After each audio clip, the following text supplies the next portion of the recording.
Welcome to Dualshock'd, the Brotherhood of Geeks PlayStation podcast. I am one of your hosts, Brett J. Rasmussen, and over here I got my other co-host. You got Spector. And over here I got my other co-host, Guru Blaz. What is up, guys? Oh, not too much. Ooh, I haven't seen you in a bit, Spector. You were gone last time. I was gonna say, last time you had a different fucking name. It was like, what was it, fucking... It was, yeah. I because I'm so anomalous and nebulous that I can just do You're like Prince. You're just gonna keep changing your name. Yeah, I'm the artist formerly known as Master Blaze. There you go. I changed it to Guru Blaze, and I can continue to change it if I see fit. Fantastic. Good. Yeah. Yeah. But yeah, you weren't here last time. We were talking about the I'm sure my PlayStation presence Classic. was sorely missed, so... Oh yeah, I mean, I mentioned it. I just wanted to wanted to go ahead and like quickly bring this up because me and Blaze kind of figured out our 20 list for this. Blaze and I. Sure, grammar. Yeah, I know words. Yes. Pretty much the list that we brought up from the last episode is so the 20 games that we did, we kept games from the original Classic, and then we added some that we thought would be better fit for the PlayStation Classic. Okay, interesting. So what we have here, this is a list that we came up with. I wanted to bring this up to you to see what you thought. So you have a new list of 20 that for a theoretical... Yes. Some of them are there's a few that we kept the same because we felt that they were worthy inclusions, and then we basically went through and replaced everything else that was trash. Yes, which, by the way, if you haven't seen that episode, go watch that episode.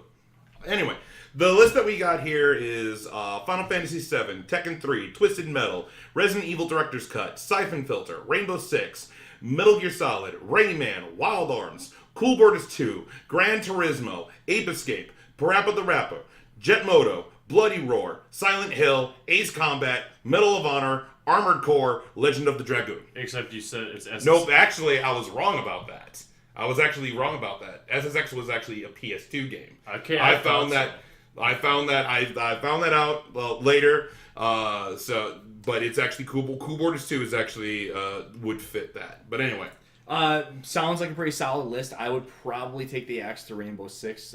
Rainbow Six, the definitive version of that, of course, was on the PC, and the console versions didn't come anywhere near the quality of that. Well, that's generally how things go all the time. Well, it is true, but it's like, I mean. I never played the first. I think Rainbow Six 2 was the first Rainbow Six I ever played. Yeah. Maybe switch that out for something else. Trust me, you haven't played it until you played it on the PC. What do you think would be better? Oh God, put me on the spot. You didn't put Medieval on the list, did you? We talked about it, but the reason that we didn't put it on the list... Or Crash. Because, Crash, Spyro, and Tomb Raider can't go because of licensing issues. And Medieval isn't on there is because just 2 days after they announced the full list, they announced the remaster for Medieval. And that would kind of feel like a wasted spot. Because of a better version I comes see. out. I think there's some value in going back to the originals, though. There's a nostalgia element to it. But I guess I could see your point. So I'd have to think about another title. But yeah, no, pretty solid list. Yeah. I just really wish they would make another Bloody Roar, man. I never got to play. I only got to play the demo of that game. I never owned it, but it was like one of the coolest fighting games I ever played. Oh God, it was Bloody Roar. Was the chameleon dude. I just remember playing as him. The guy who could morph into a chameleon. Yeah, and it was bloody. Yeah. Well, so what have you been playing, Spector?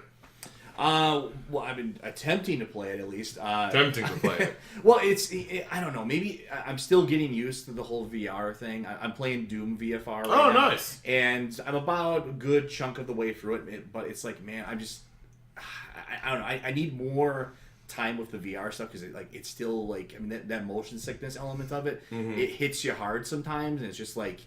I'm not used to that. I'm used to like binging a game, playing 5, 6, 7 hours at a time. I'm not used to the idea of taking a fucking break. It's like, it's just or at least not as many breaks. Yeah, but it's like I don't know. It hits you really quickly out of nowhere. Like you're fine 1 minute and it's like whoa, okay.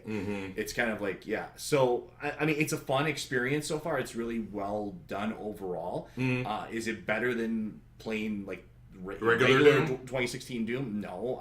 But I mean, it's an interesting concept. Yeah. So I'm slowly working my way through that. I don't really have any big updates right now on my Deus Ex saga, but I'll update on that eventually if there's anything interesting that happens. Yeah, the saga of Deus Ex. The saga, my battle to save that game. Yes, most definitely. How about you, Blaze? What have you been up to? What's been going on with you? Main game, I've finally gotten into playing Horizon Zero Dawn. Love that game. It's so good. It is phenomenal, and I heard nothing but good things about it, and I had no doubt that it was going to be as good as it is.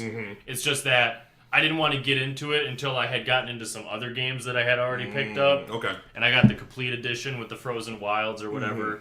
But yeah, no, it's fantastic. Combat system's great. The crafting system is has a lot of ingenuity to it that I appreciate. So like it's not boring. Like you craft your ammo on the go. It like everything, and the storyline is actually very, very good. In addition to I think that the idea of like the whole like, you know, living on the past and like the idea of like basically this is what humanity could basically be after some disaster, and technology basically is now forbidden, and it's just kind of a cool idea. Yeah. Also, I don't know if I feel like it must be I think it's an inside joke kind of, but the fact that they called the thing that she finds a focus, when in so many other games like that kind of thing is like a focus mode. Yeah. And I feel like that's like it's almost like a meta joke on the idea of what like a focus is. You know what I mean? Yeah. Yeah.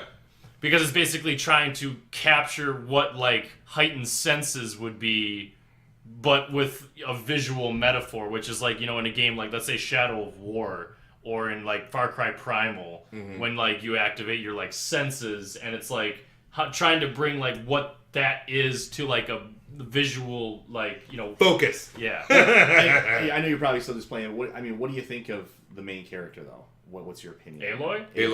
I like her so far. I think she's very attractive. I'm a real big fan of the whole warrior woman look.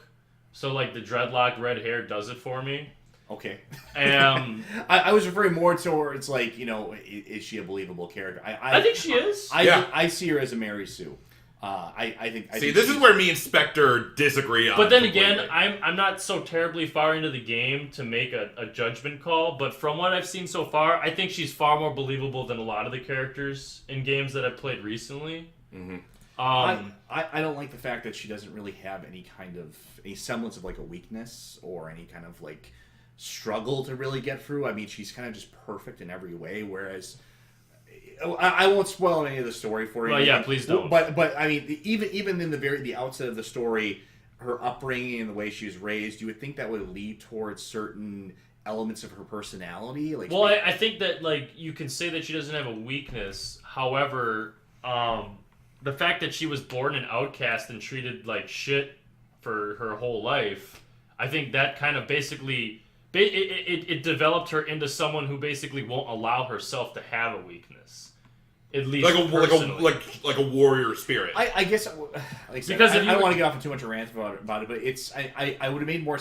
I would have liked to have seen her maybe be a little bit more antisocial, because she really only had one person she's communicated with her entire life, and she's kind of had this idea of, you know, probably a view of, you know, the civilization, whatever remnants are left of it, that is, you know, she probably kind of sees these people as kind of like an other, like as you know, like, hey, they don't trust me, why should I like them? I would have liked a little bit of a conflict there, but she joins up with these people right away in the beginning of the game, and they're like best buddies. They treat her like with open arms, like she's a goddess. You know, it's just, it doesn't really.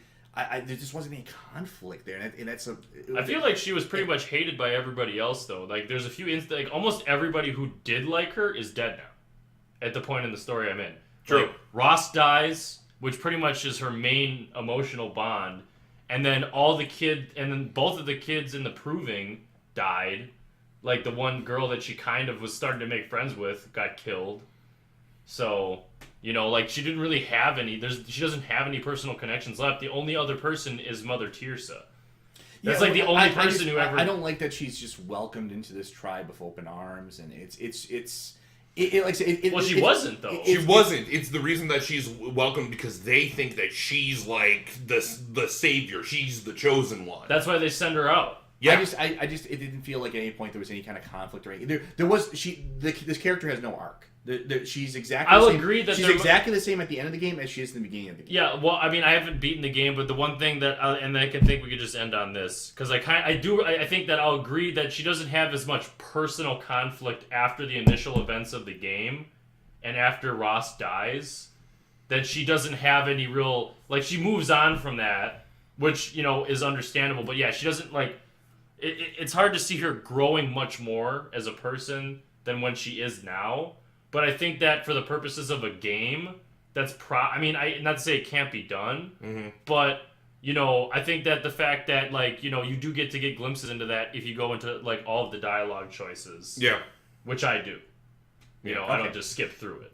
Yeah, I mean, like I said, we'll agree to disagree there. I just, like I said, I consider probably the blandest character of still any game. The game's amazing though. Yeah, the game, I would say, from a graphical standpoint, is beautiful. The gameplay was kind of fun.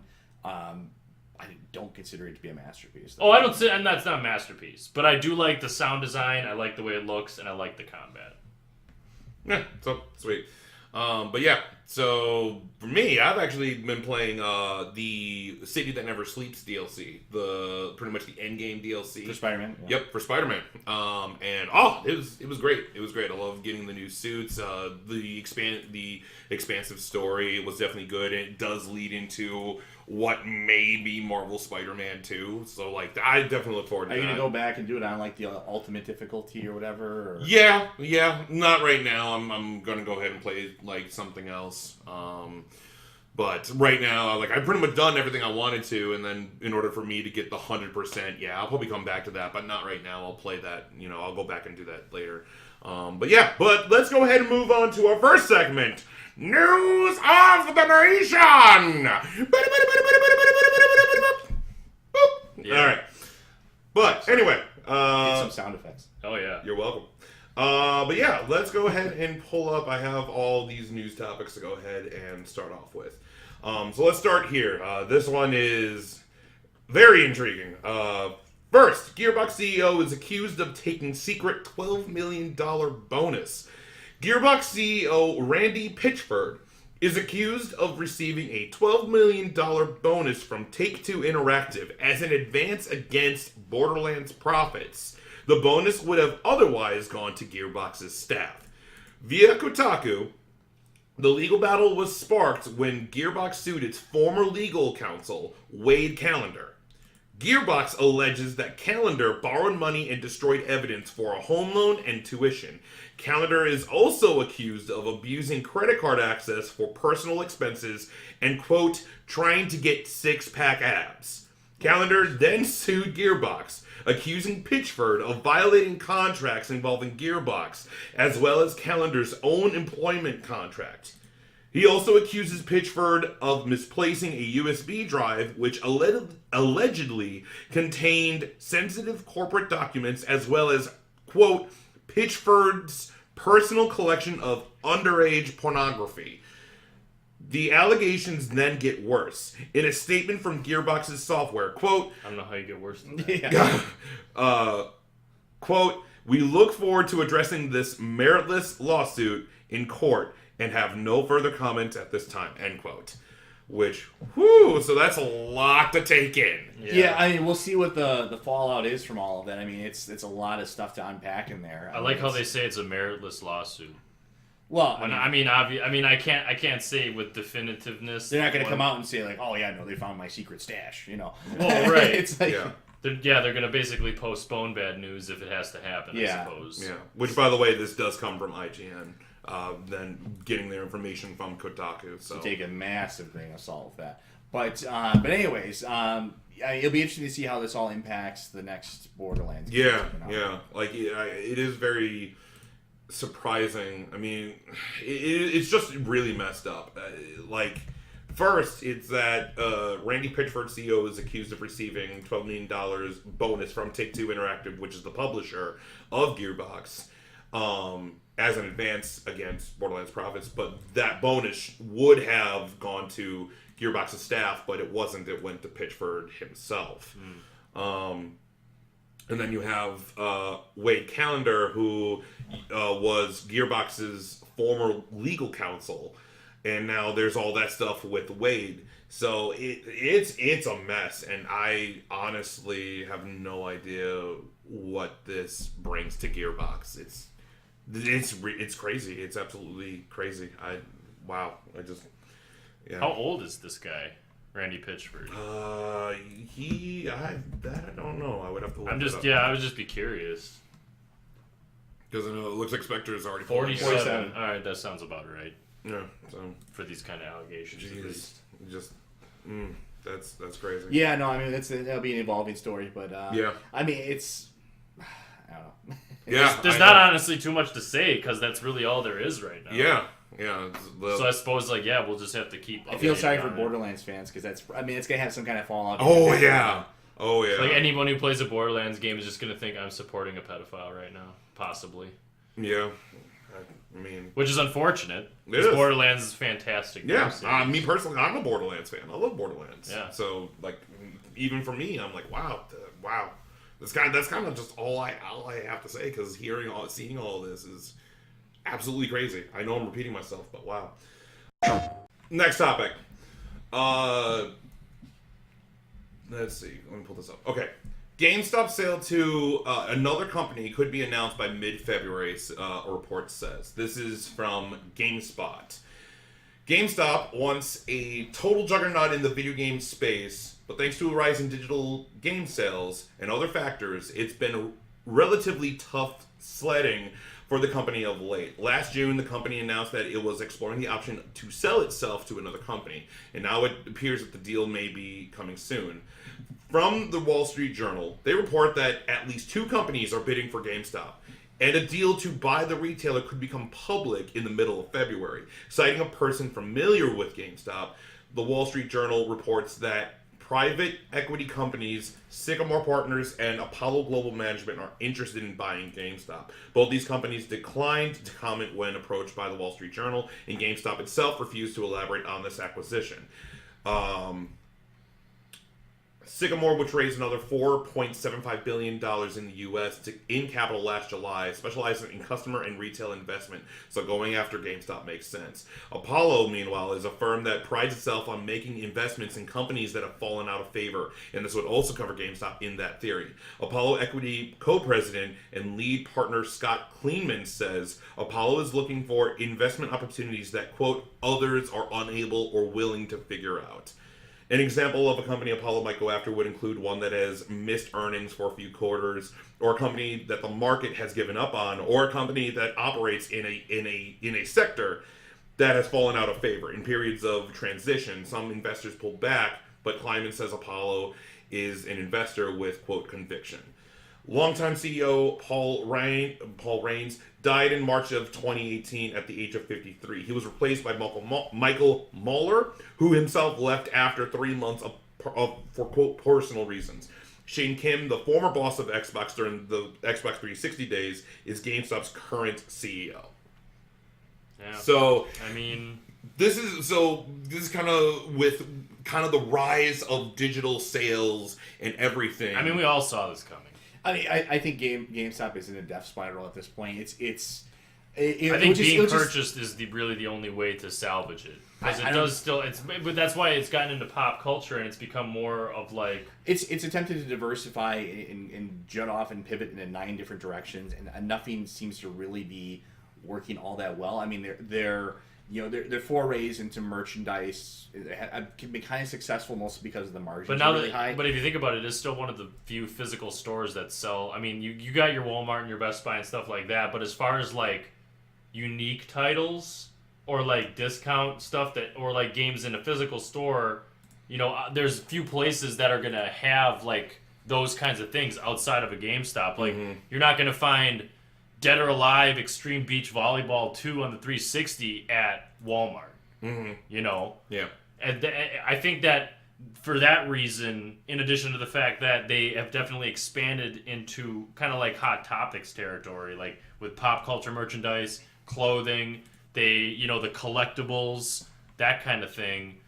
That in combination with almost like the niche aspect of being able to find pre-owned games. It's like, because like things like Mega Media Exchange, and I'm sure that there's other places that sell these things. like mom and pop, right? Like, but outside of those, stores. and outside of going to like a convention where people have like games at a vendor, there's not too many physical places other than going online, of course, to get those types of games. Here's the reality of it, though. I don't think you support... GameStop has a footprint of over 5,000 stores, even with their closures.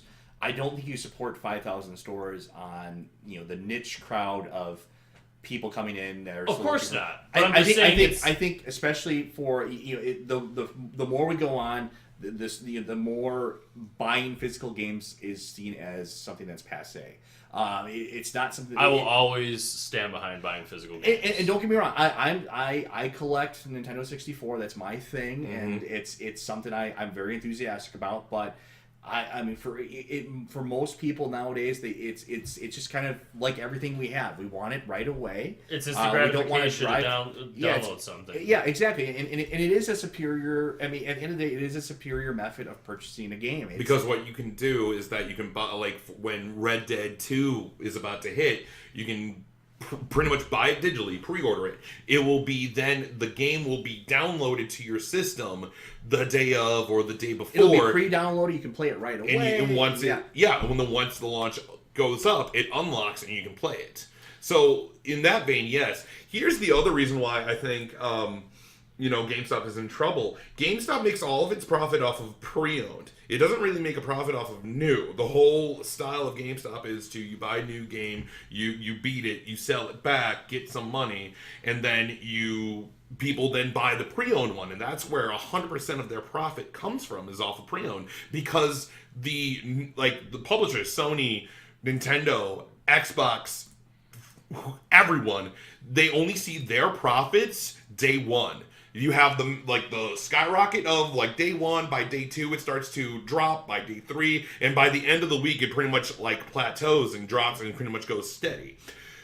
The whole other thing is that with them selling pre-owned, people are buying digital games now. Buying pre-owned is no longer a thing, and a lot of the games, for a lot of the problems that we get mad at video games, so microtransactions and games as services, all these different things, these publishers are trying to find ways to axe GameStop at the knees, because they don't want you to be selling your game back to whoever. It doesn't have to be GameStop, on eBay, on Amazon, whoever. I don't think they really care so much about it anymore, because when you look at physical sales, they keep plummeting every year. They're not really worried about the used game market as much anymore. That's a factor, I guess, but it's not a big thing.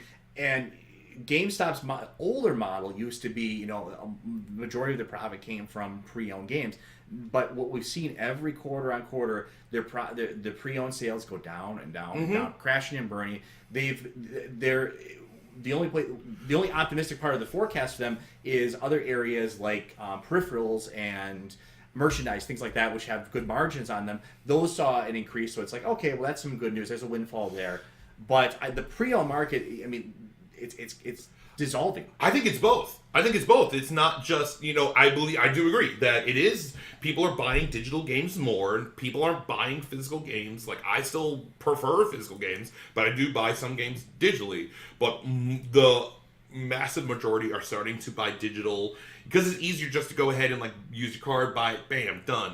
But it's also these, as I said before, the problems that we get mad at, the loot boxes, the microtransactions, these are all ways that these developers, years ago, I'm not even talking about now, I'm talking about years ago, they've had to figure out a way to go, okay, we don't want you to be selling your game back. We want to be able to monetize it, so that way we can make some more money off of it, because now they can't even make money off of the $60, $100 gold edition, the 100 plus blank collector's editions now. Regardless of how many there are, it's now about, we want you to buy the game at day one. It's about the long-term investment and how much money they're able to get from you after the game by keeping you playing, by adding more content that can be purchased, so that it turns into more of an investment every time a game is released, as opposed to a game like Shadow of the Colossus, where you buy it, it's an experience you can have over and over, and there's no online component. You buy it, you beat it, you're done. You can sell it away. Right. You get your money back. But in addition to being able, your money back if you sell it. Right. But in addition to being able to let's say sell something back if you get a physical copy, there's the entire idea of the collecting aspect. If you get a digital game, that's it. You can't do anything with it outside of the digital realm. You can't take it to someone's house. You can't sell it back. You can't. You can't hold it in your hand. You can't put it on your shelf. There's that's what I like about the physical aspect of a game. It's like looking at a bookshelf full of books. That's what I see my collection of games as. It's an investment, things that I can have a physical copy of, because the thing is, as a collector, you can't, there's no collective value in a digital game. None at all. Yeah. Because anybody can have it at any time from anywhere, as long as they have the means to get it. Yeah, I think we should definitely come back on this, and especially I think we will definitely want to bring this back up when we hear in mid-February about, you know, potential buyouts. Stuff like this, yeah, no, it's something I'll be fascinated to watch. Yeah. Kind of. And I'm not necessarily saying a buyout's a bad thing either. Like, I mean, I think that, you know, it could probably help the company if they try to, like, you know, push it into a different direction. But I can't say for sure. I'm more pessimistic. I think that's, like I said, I think GameStop is in a death spiral. I think even if they're bought out, they're going to still be on borrowed time. I think the business model is obsolete. I just don't really see a way to save it. And for me, I'm more optimistic. I think that if this buyout happens, I'm hoping that, you know, whoever buys out GameStop, they kind of repurpose it and kind of do a better job of taking care of not only their customers but also their people, because we've heard many stories of you know what GameStop is, you know, horror stories of GameStop, and I wish for the best and I hope for the best of GameStop. But let's go ahead and move on. Next, Fortnite developer earns an F from the Better Business Bureau. Fortnite developer Epic Games received an F rating from the Better Business Bureau. The BBB allegedly granted the rating primarily due to unanswered customer complaints. 279 BBB complaints have been filed against the business, but 247 have gone without a response. Most complaints have to do with customer service and issuing refunds. Epic Games is not BBB accredited, meaning that Epic has not paid them an accreditation fee. Per Kotaku, an Epic Games spokesman says it has addressed the complaints of its BBB page through its own channels. From Epic Games, quote, Epic Games is not affiliated with the Better Business Bureau and has redirected all player-submitted complaints from the BBB to our player support staff. This also comes from IGN. So, what do you guys think of that? Because Fortnite is the most popular game. I think it doesn't surprise me at all. Because it literally, I mean, Epic Games has never been the same since Cliff Bleszinski left. Mm-hmm. At all. And literally, I think because Fortnite is such a phenomenon, that they don't believe that they need to create any other games, number one. So they're not trying to improve anything, really. They just keep making changes to the one game that they put out for free, which is basically a stolen idea in the first place. Mm-hmm. Like, they basically stole PUBG. And that's really, I mean, there was even a lawsuit. And I think the only thing that saved them is the fact that the game is free. So having made no profit. No, the reason why what saved them is, yes, in gameplay, it is very, very similar. But the look of it and the building mechanics is what makes it different from PUBG. Fair enough. Okay. But despite that, yeah, I think that, like, because I personally am not a big fan of Fortnite. I have friends who are. Mm-hmm. And I get it. Like, I get it, okay? But they make an insane amount of money off of microtransactions for purely cosmetic things, mm-hmm. which, I mean, you know, they were able to make that work as a business model, and they've made an insane amount of money. And I feel like they've just gotten to a point where they and I'm kind of, I may be insinuating, but from what you just read, for me, it seems like they think that their product is so like it's so, like, unsinkable that it doesn't matter if they don't get back to everybody, because they know people are going to still keep playing it because of how popular it continues to be. And so even if they got 279 complaints and only answered, you know, 247 of them went left unanswered, which means what? They only answered like 30 some. Yeah, 20 some. 23 some, whatever.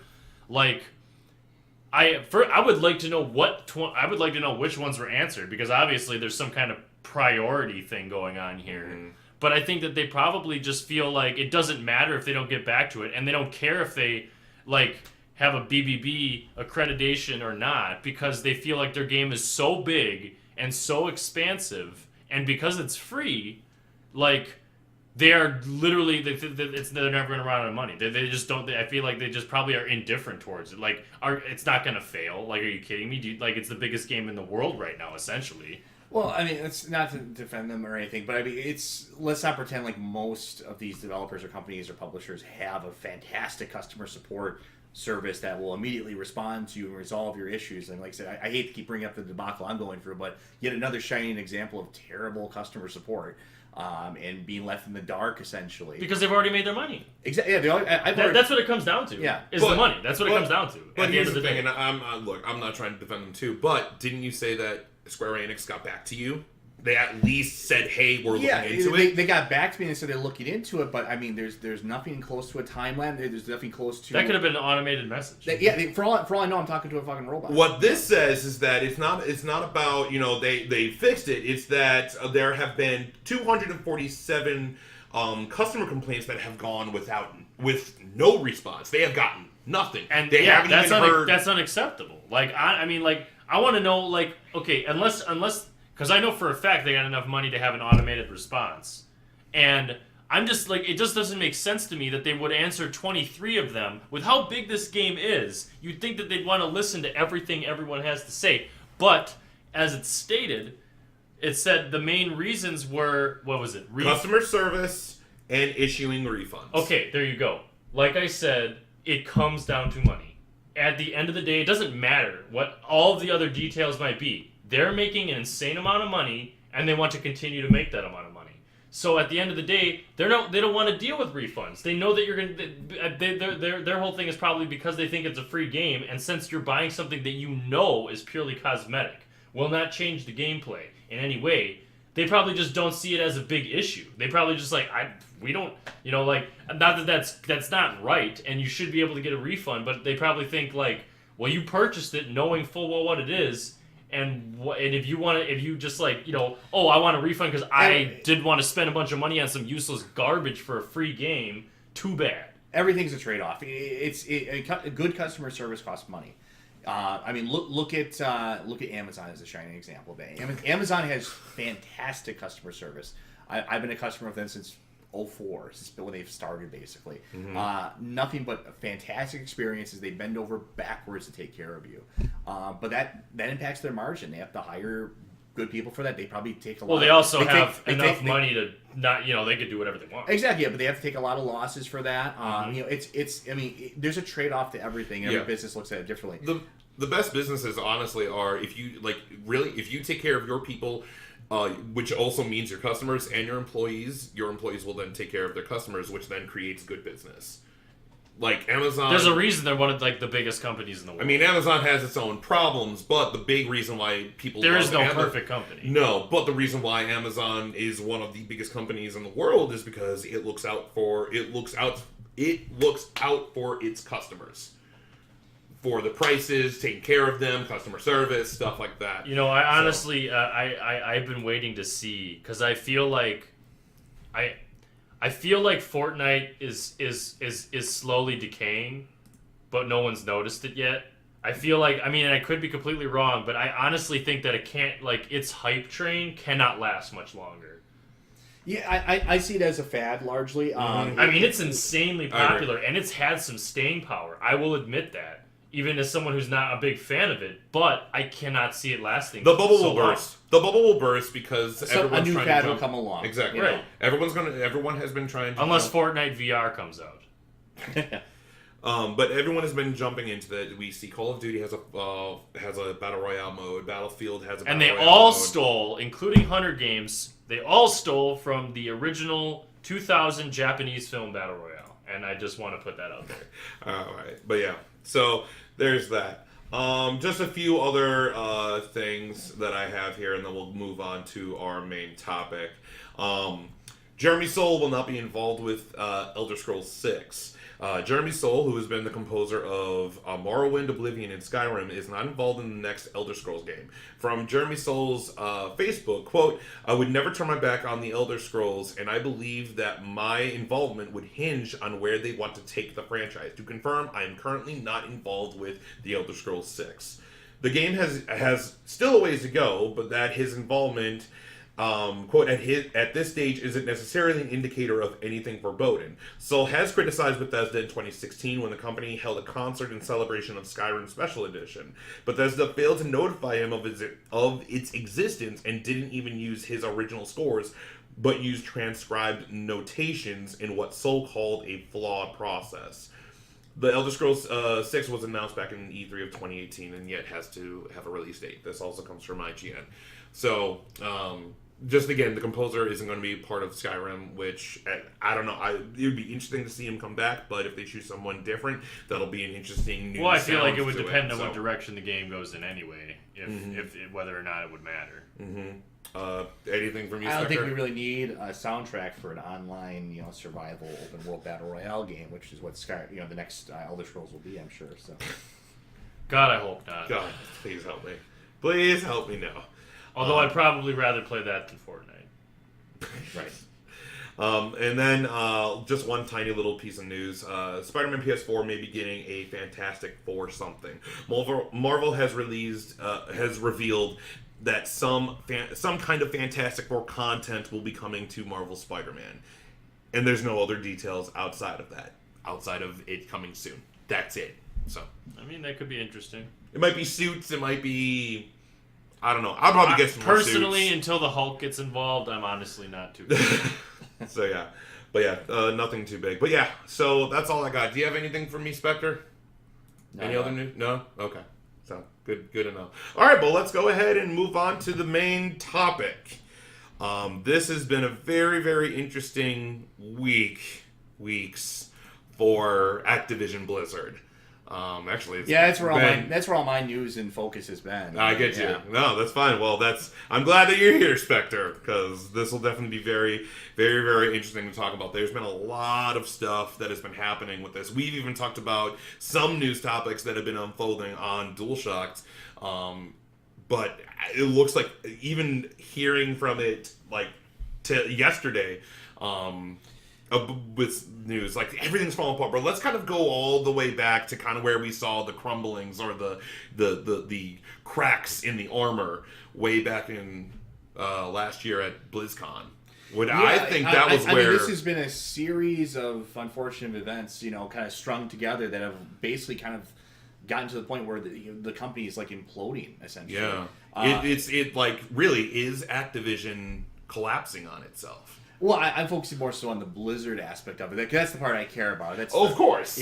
But yeah, I mean, it just seems like it can't go a week without a new story coming out about how they're ruining something else. Yeah. But yeah, going back to what you said, starting with Diablo Immortal, obviously that was a pretty botched thing. I mean, yep. I thought it was kind of a nothing burger at the time. Whatever, hey, I was optimistic. Hey, we'll get a Diablo 4 eventually. Just whatever, who cares about this? No one's gonna remember this. But it's it was a... It showed the shape. It was foreshadowing of things to come. It was the shape of things to come, exactly. Yeah. So it that was just one aspect of it.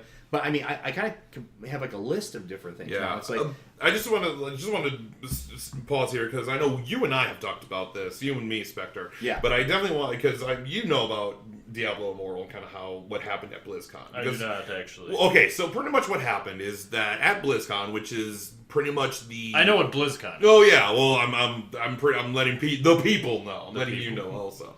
BlizzCon is a big convention for a lot of PC gamers, and it's pretty much a celebration of Blizzard as a company. Mm-hmm. As their key marquee, as the big thing to be announced at BlizzCon was Diablo Immortal. And that was where you have the memes of the head game director saying, "Oh, you guys don't have phones? I thought you guys do." One of the guys saying, "Is this an elaborate April Fool's joke?" For what? Diablo Immortal. Diablo Immortal is going to is a mobile game that you can play on your phone, and it's very much similar to all of the looting. I think it's working like Diablo. Yeah. Well, yeah, but there are Diablo clones that you can already play on your phone. Sure. But now there's an actual Diablo The tension game. came from everyone. I think was the expectation was for an announcement for Diablo 4. True sequel. On console and on PC and everything. And instead, what we got was a mobile game, which that really took the thunder out of the room. It's it's very disappointing. But for me, I was like, well, eventually we're gonna get an announcement of Diablo 4 that might come the next year or whatever. That's fine. Move on with our lives. Nobody's gonna play this goofy, mobile game, whatever. They'll learn one way or another. They'll learn one way or another. Whatever. A blunder. A slight misstep, we'll call it. But then it just keeps snowballing and snowballing from there to the point where I'm like, this company is like doomed, falling apart. It's fallen on its face. It really has. I mean, then we got basically, Heroes of the Storm, a game I enjoyed for what it was. MOBA game, kind of a Me Too thing, or Us Two thing with I can't use Me Too anymore. Us Two thing with League of Legends, kind of like Blizzard's answer to that. So, let me finish. Okay. So, what happened with that was we had basically, it was given the old Yeller treatment. They took Heroes of the Storm out back and shot and destroyed the tournament scene for it completely and permanently. There's going to be no Blizzard sponsored tournaments for it. The esports aspect of it is, for all intents and purposes, dead. Was there any justification? It was a bunch of nonsense and smoke and mirrors about blah blah blah. We want to make sure we're supporting our games properly, and we evaluated blah blah blah this the esports scene for this, and but really what I think it comes down to is this was a cost cutting measure. Sure. Well, that's kind of going to be coming down to a lot of what we've been hearing about. It's a lot of cost cutting within Activision Blizzard, because I've never played Heroes of the Storm, but from what I've seen and from what I'm hearing from you, Spector, and that kind of stuff, is that Heroes of the Storm is it going to be? It's not even going to be getting any more DLC. It's done. It's over. It'll still get supported with some DLC. They're actually adding a new character to it still. But I mean, you have to understand the importance of the competitive scene just from having something to aspire to. Even your casual League of Legends player, in the back of their mind is oh, if I get good enough one day, and maybe I could be in the tournament scene. That's kind of silly. In the back of my mind for Hearthstone too. I don't think I'll ever be competitive in Hearthstone at a tournament level. But it's something I always think about. Hey, if the more I play, the better I get at. Maybe eventually I could be in that scene. Well, it's a competitive game, so if there's no reason, taking it out of the esports realm, why is there a reason to be competitive for? It's if you took football and got rid of the playoffs of the Super Bowl. It's then why are you playing? There's no There's no reason. Capstone. There's no reason to be excited. No reason to be happy or upset or anything like that. If there's no even reason, for me, I'm a wrestling fan, and I'm wearing a wrestling shirt, and there's even reasons to be excited for matches and storylines, because it all leads into a big pay-per-view or a big match that happens. If you take out WrestleMania, the Royal Rumble, the Survivor Series, and SummerSlam, and all of that, you have if you just get rid of all the pay-per-views, then why is there a reason for all of this? You have no it's in that same vein. The stakes are gone. The stakes are gone. Yeah, exactly. And related to that, another blunder. This one's still an evolving story. But speaking of Hearthstone, there was a survey that was put out very recently, essentially asking, hey, if we give Hearthstone the Heroes of the Storm treatment and we take the axe to it, would you still shell out money for it? So they were testing the waters there. They haven't come out and said that they're going to get rid of the tournament scene for Hearthstone yet. But they're testing the waters with that survey to say, hey, how would you guys react to this, essentially? Yeah. So they're doing the calculus in their head, hey, can we take the axe to this tournament scene, and that's even more money we're saving. Yeah. And I'm just getting started. There's more. I know.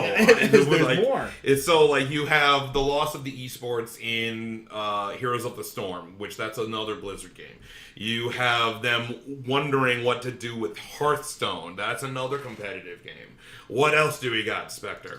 Well, it goes beyond just cost cutting things. It also goes back to some, I guess you could call it weird design choices, I guess, for games. Example of this would be the Overwatch, where they're key flagpole, and that's definitely a huge competitive scene. A huge competitive scene, big flagpole title, but there's an element to the culture at Blizzard that I guess for lack of a better term, they're trying to alienate, I think, a lot of people that would be interested in this game. This started years back, where they started going through and trying to ban toxic players, quote unquote, and essentially turning their game into a police state where you're not allowed to say or do anything. And then now there's this kind of, I guess you could say, we'll call it for political purposes or trying to get brownie points with certain groups of people, I guess you could say. Like a demographic. Certain demographics. I mean, there was before there was this announcement that one of the main characters or heroes in the game was a lesbian. And then now we had a recent announcement that one of the main keystone characters of the game, actually go back all the way back to when the game launched, there was a collector's edition with a statue of this character. And he's an instrumental character to this mythos. It turns out this whole time he was actually gay. Yeah. Which not to mince my words, I'm not saying that there's anything wrong with that, to borrow from the Seinfeld. But what I'm trying to say is this all comes across as pandering. It seems like really weird, bizarre choices. It's like I can see your point. The thing is, like, I am all for the inclusion of different demographics in the game, but I feel like it's like, I think it's cool. Like, as an example, like Tracer was basically made to be a lesbian to represent a demographic that isn't really very highly represented in games now or in a lot of media.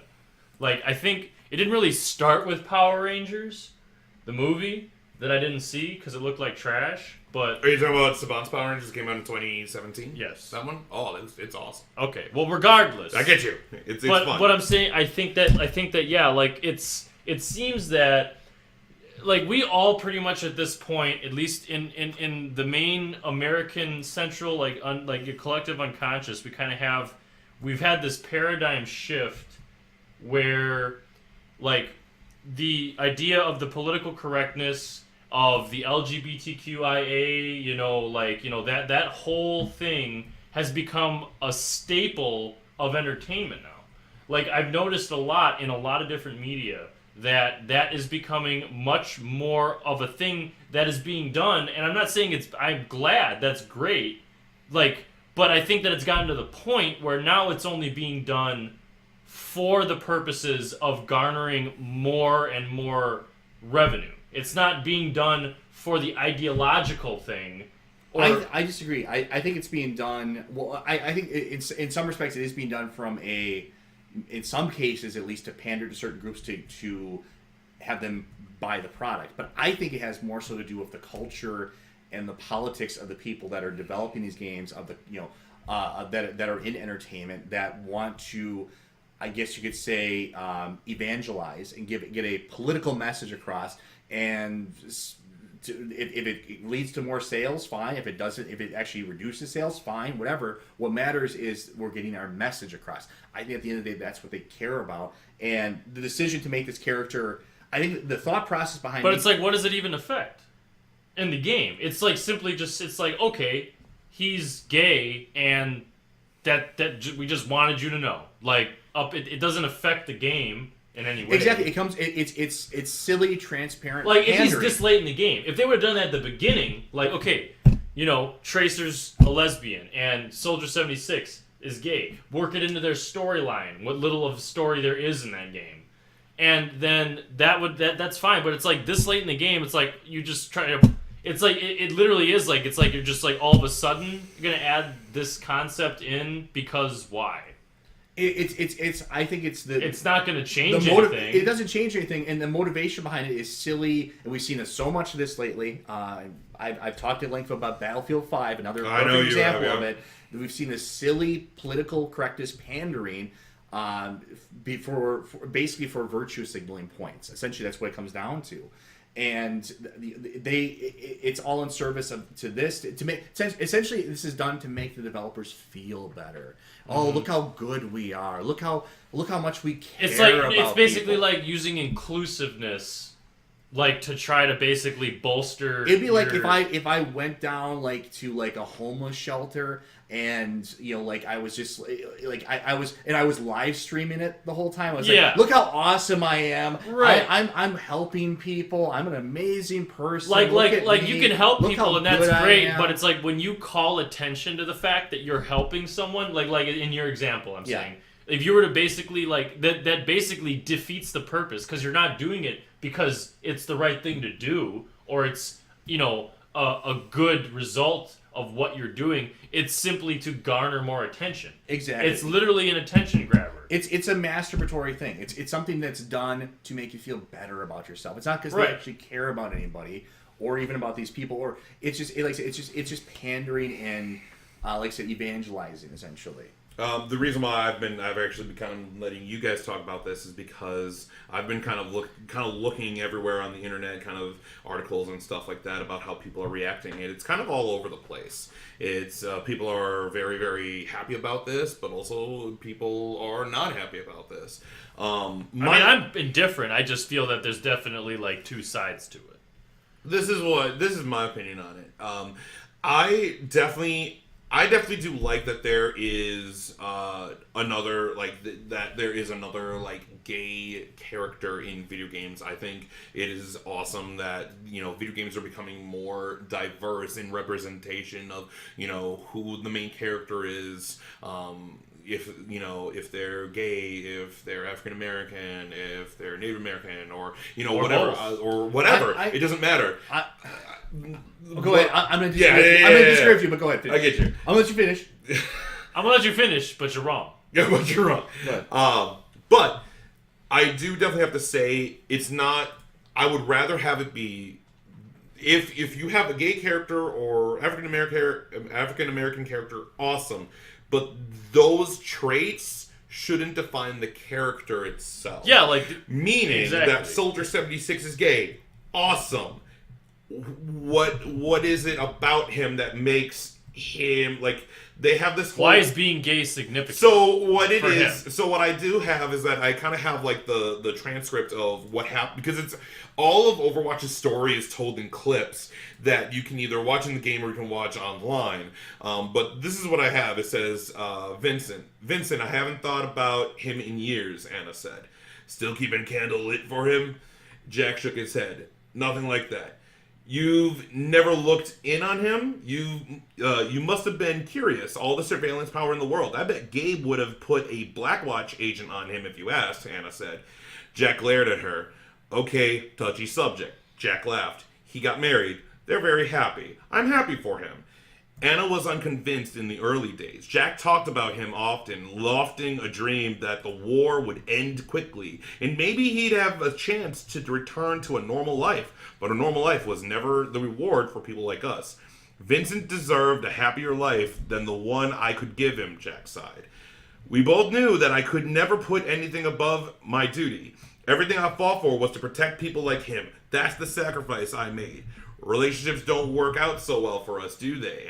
Anna said, unconsciously running her thumb over where her wedding ring used to be. At least you and Gabe managed to have families. The pair lapsed back into silence, meaning that Soldier 76 and Gabe were married. That they were a couple and they had a family. And they tried to conceive a child together, but shut up, Spector. Shut up, Spector. But unfortunately, So look, this is how they tell the story. Like again, in Overwatch specifically, it kind of doesn't even matter because the story is such a minimal part of that game. Exactly. It's a completely online based team shooter. Like the story's just kind of there so that it's not solely an online. There's a little bit of substance to each character. Mm-hmm. But and even it says in after this, it's like he's tragically gay. Like I'm all for a love story because it doesn't matter, and that's great. I'm not saying that it's not cool to put in a backstory for characters like in a game like that. Mm-hmm. But it's also like having diversity just for the sake of having diversity defeats the purpose of having diversity. And that I do agree. And that's where I disagree with you. Where I don't think it's necessarily a good thing that we that just to have a gay character in a game or Just a lesbian character. It's not a Are bad you talking thing about like either. just In they're general. gay just to be gay? Yeah, like Exactly. just to have that character. What I care about, I have this radical idea. Let's just have a good game with good gameplay and a good story. Like we don't need to check. I don't want to look at a game and check boxes. Make sure it had checked off. Okay, do we have like video games don't have to be a McDonald's commercial. They don't have to be like, okay, we need to have we got the What? The black guy here, we got the gay guy here, we got the wheelchair guy here. We got the war veterans over there buying the Big Mac. Like we don't need the fucking check boxes for everything. Like, why don't you just make a good game? And like, I mean, why? But like I said, I know why. I don't have to ask why. I know why they're doing this because it's because in their minds they think that, okay, look how awesome I am, look how good I am. I'm making the world a better place against all these evil like people. Overwatch is like basically it's like look how inclusive we Look are. how inclusive And that's we are. a good thing. I'm not saying it's bad, and there's no reason that any main character in a game couldn't have a different, like a homosexual orientation or whatever. Yeah. It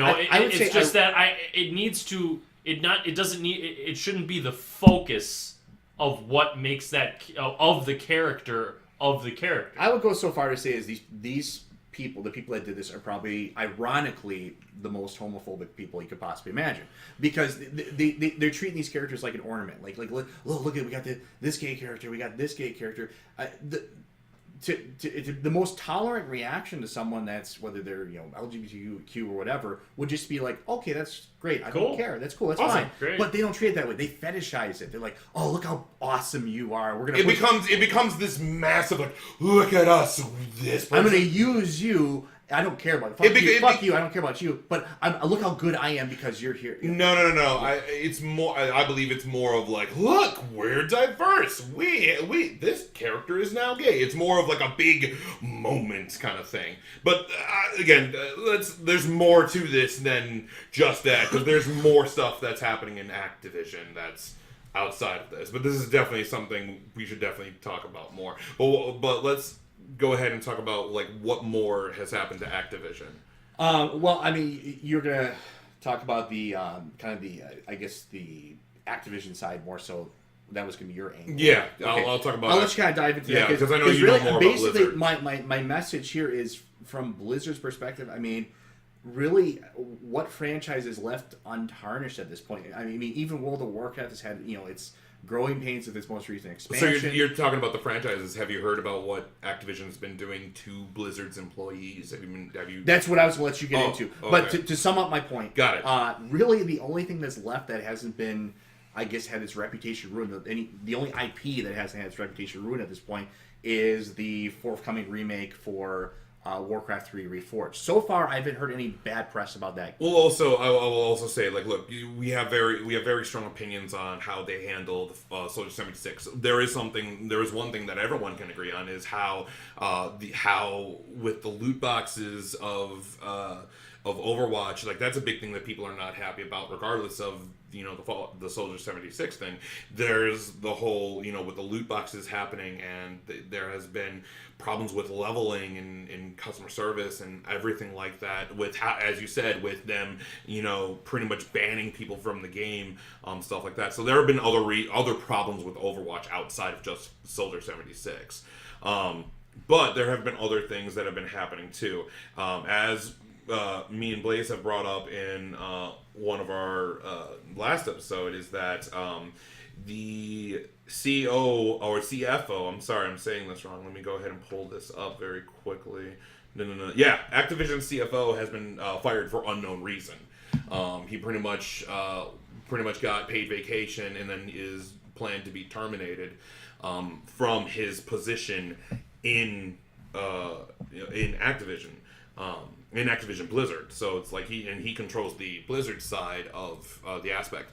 Activision has also been going to their employees, especially to Blizzard, giving them severance packages, pretty much giving them like 1 year's of pay, 1 year pay to go ahead and quit and leave Activision Blizzard in order for them to cut costs. There's been another CEO, another higher up from Activision Blizzard who left. He pretty much went to work at Netflix, and he pretty much got the position, and was fired because of his no-compete clause in his contract with Activision. He got the job at Activision, but, he's been fired also. So there's that aspect, too. So there's a lot of things that have been going on with Activision in order for them to cut costs, because in their mind, one, Call of Duty Black Ops 4 only sold $500 million within 3 days. Within 3 days, when Black Ops 4 came out, they only sold $500 million, which that does sound pretty good, doesn't it? That sounds like a good. Oh yeah. In Activision's mind, it was bad. They didn't that was poor. They should have made more money. It should have been. They didn't say a number, but they were absolutely upset with that it made $500 million within 3 days, which that's absolutely ridiculous. I don't understand how $500 million, that's fantastic, but apparently in their eyes, into their shareholders' Well, with the amount of eyes, money that they make, I mean, it's probably like a relative thing for them. But it's like they need to go ahead and if this last year's Call of Duty did this much, we need to beat this. We need to go higher and higher and higher. And I get it because you want to be profiting all the time. But Call of Duty's been around for how long? Since 2008, 2007? I think 2003-ish or Yeah, something. the first Call of Duty. It's been around for a while. So it's been out for what is that? Yeah, if it's 2003, that over 10 years, almost 15 plus. Yeah, it's had a long history now. And this has been the most popular game. There had to be a time where this kind of falls down, and now Fortnite's the most popular game. So more people are wanting to spend more money, more time in Fortnite than they do in Call of Duty. It's a $60 game that does have a battle royale mode. Well, why would I go ahead and spend $60 out the gate? Because it's better. Plus, you need in my opinion, gameplay wise. I get you, but here's the thing. First, you have to pay $60 in order to get the game regardless. Oh, yeah. Then, you have to go ahead and pay $50 for the Blackout Pass, which, that's $110, or if you bought it together, it's $100. Then, there's tons of microtransactions in order to get, anything accomplished in that game on top of those things.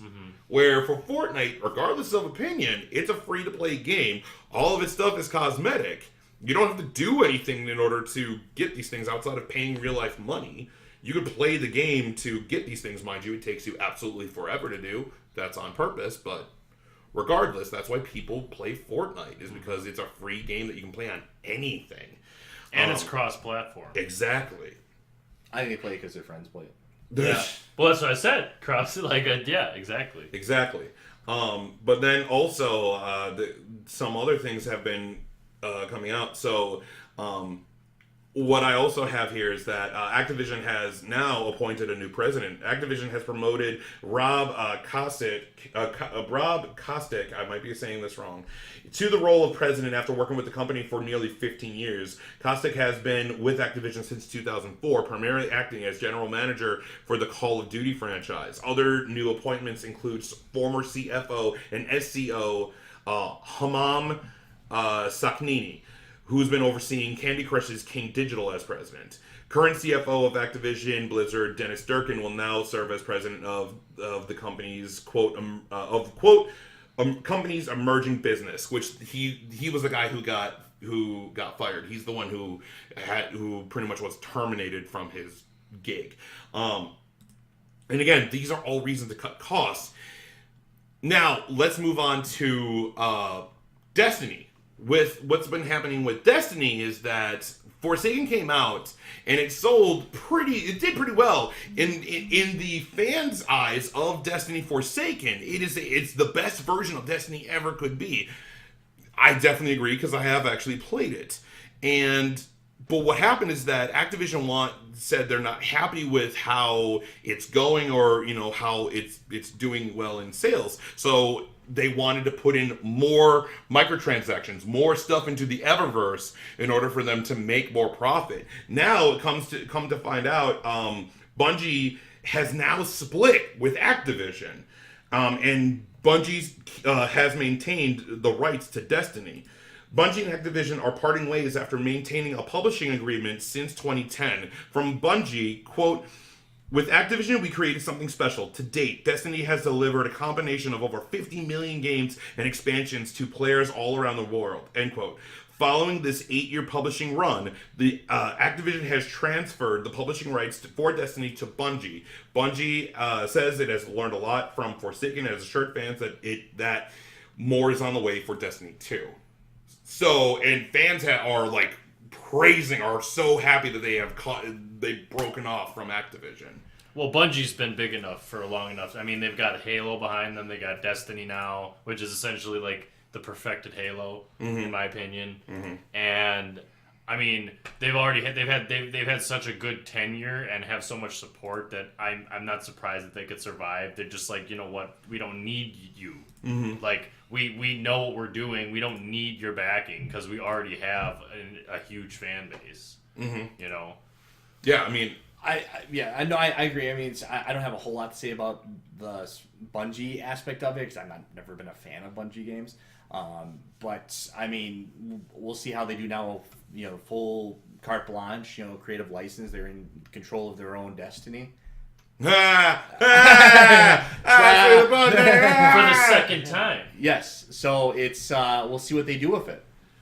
Yeah, I mean, for me personally, I could not be more happy. Now I can actually be excited for, you know, Destiny because you don't have, like, now they don't have Activision, like, lording over them going, because Activision's whole, like, run of how they do video games is that they try to pretty much repurpose whatever they've made before and reskin it into something else and then add more monetization. Like, that's why we got back in, like, the early 2000s, we got all the different versions of Guitar Hero. The guitar was still the same and all of that stuff. Oh, yeah. And it was just, hey, we'll just add more songs and stuff like that.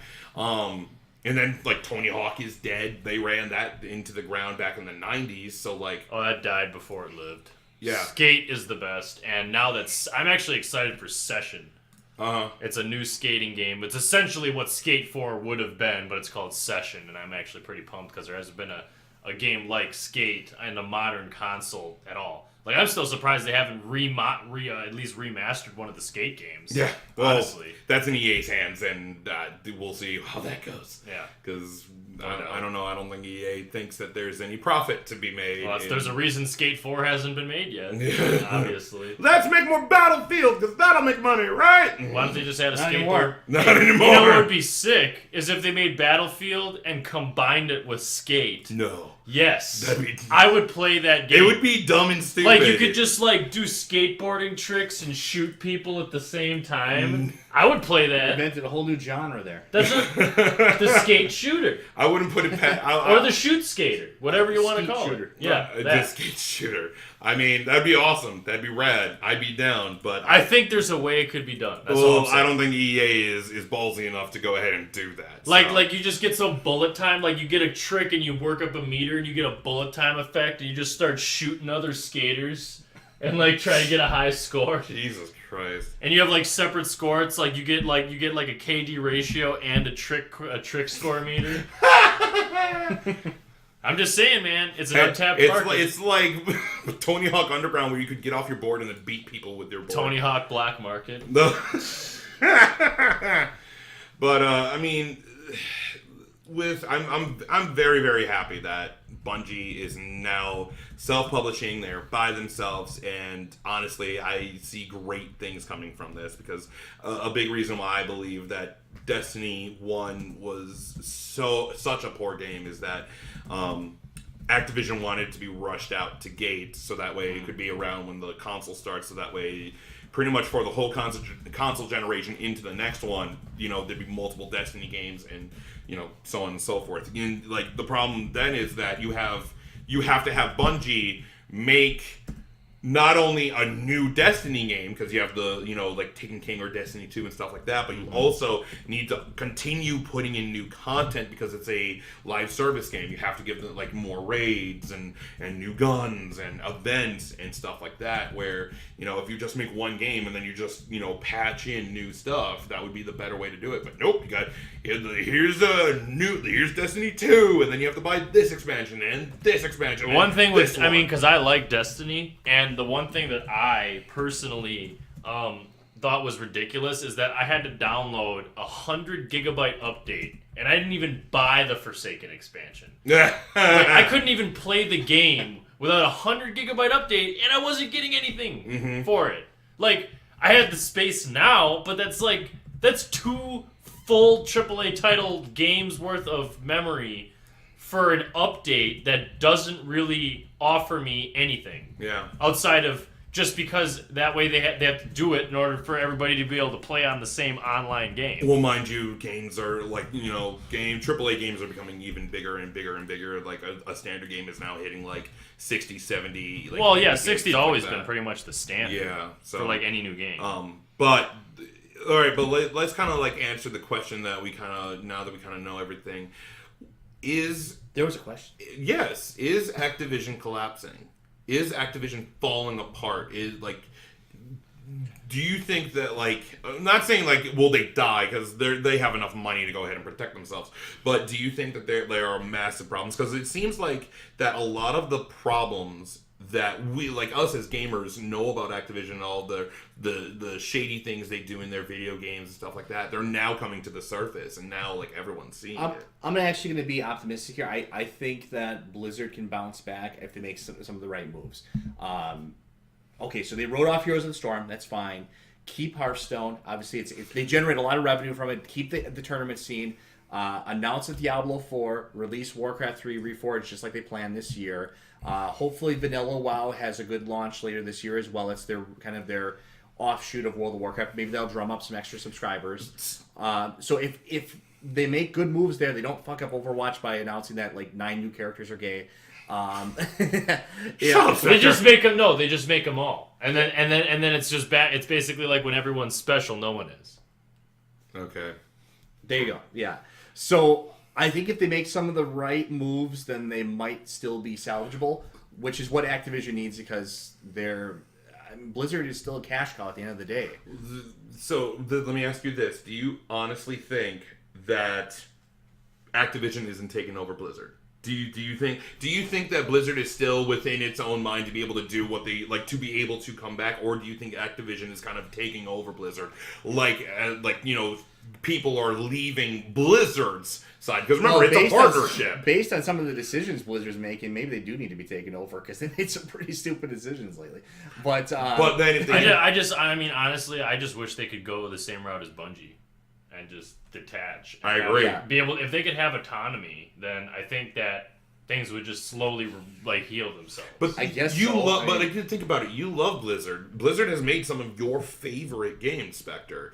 And I believe that honestly, I do think that Activision is taking over Blizzard. Well, I do love Blizzard, but Blizzard is it's kind of like a person. It can change over time. Look at like when you talk about something like BioWare, for example. There's a big difference between old BioWare, the one that you love, like KOTOR BioWare, and modern Mass Effect Andromeda BioWare. They're two very different entities. May as well be called different things. Think of it as a totally different company. Blizzard, in a lot of ways, is not the Blizzard of the 90s. Yesteryear. So, I don't know. I mean, maybe that's what they need is they need to have an iron fist and say, hey, you got to make some good decisions here. Release the Diablo 4. Stop doing all this crap. Just maybe they need to be reined in. I don't know. I think that they should separate from Activision, and that Activision can kind of have its IPs. I don't know. But with... let me toss it over to you, Blaz. What do you think? Do you think that Activision is falling apart, that it's collapsing on itself? Or, what is your opinion? What do you think on all of this? I think from all the information, just because, you guys are a little bit more in-depth as far as your knowledge on it than me, but from what... Well, that's why I wanted you here, from what I feel like the main things that point to the fact that they are, I think, in some form or fashion, collapsing is... they switched to president. They fired their CFO, and there was no reason. And then they just appointed someone else who used to have was in a higher position to that. I feel like they just. It's like having a string of Christmas lights, and trying to replace individual bulbs to try to get the whole thing to work again. Yeah. And I think that short term that might work to some degree. However, buying a new set of Christmas lights would solve the problem. Mm-hmm. You know? Yeah. Yeah, no, I mean... And Blizzard's their most colorful and brilliant bulb. Yeah. Yeah, but now they're kind of using... And you can't replace them. That's the thing. You want to keep them working by replacing a bulb down the line, but it's not going to make a difference if you keep putting faulty bulbs in, and it's not going to be a long-term solution. To me, when I'm using your metaphor, I think that they're more of they want to go ahead and take pieces of the Blizzard light bulb and put it, and kind of pull them out. So right. That way... You can't make every light bulb the most brilliant, because then they're all the same. Mm-hmm. And it's just not how it works. Yeah, it's just I don't like it that they're like Blizzard. Who I love Blizzard. I love Diablo. I one of my favorite games I used to play as a kid was Warcraft 3, and it's absolutely fantastic. And Blaz had to go ahead and get up and stretch his legs. I did. My knee's really killing me right now. Yeah, I get you. But my opinion to wrap this all up is that I think we're far more accustomed to just sitting on our asses. I think that Activision is definitely falling apart, and I really hope we're all doomed. I got to get all my beige on. Oh, all the beige. They call me the beige beast. Ooh, boy. Or the beige. Oh, look at you, Blaz. Oh yeah, wait, let me zip up here. The brand. There we go. There you go. But to wrap this all up, I think that if Blizzard can come back from this, that would be awesome. They can separate themselves. That'd be even better. But I think Activision definitely needs to figure out stuff very quickly and really fix a lot of their problems, because if they don't, I think they're going to continue going down in that. But yeah, guys, thank you so much. I know that thank you so much for watching. I'm glad that you guys are here. I'm glad that you changed outfits for us, so that was awesome. You gotta end with a bang, There you go. I'm glad that it was you, Blaz, and not me. But yeah, we would love to hear what you guys have to say about this. It's very intensive, and I think this story is going to continue going on over the past few weeks and months. So it'll be very interesting. But guys, thank you so much for watching. If you haven't already, go ahead and let us know in the comments what you guys think of what we've been talking about today. But also, if you haven't done that, also subscribe to our channel. Go ahead and press the bell button every single time that we put up a video. We put up a video. You can subscribe to us at youtube.com/Brotherhood of Geeks. You can also follow us on Facebook, which is facebook.com/The Brotherhood of Geeks. You can also follow me and the channel on Twitter at Dualshock'd BOG. That's the name of this PlayStation podcast, BOG. Is there anywhere that they can follow you, Spector? Yeah, well, I have a Twitter, Spector_0451. Awesome. And how about you, Blaz? Well, I don't have a Twitter because I refuse. Oh, okay. But I do have... Twitter sucks anyways. Yeah. I would never use it. That's why I don't have it. But no, yeah, you can... GONSQUA, Gonskwa, is one of my other channels that I have on YouTube where I do commentary with another friend of mine. I also have an Instagram, same name, GONSQUA. Oh, very nice. And... I also produce music for fun, and you can find me under Venom Enemy, 2 words spelled regular, on SoundCloud. Awesome. Well, thank you so much, guys, for watching, and as always, live to play. Play together. We'll see you guys next time.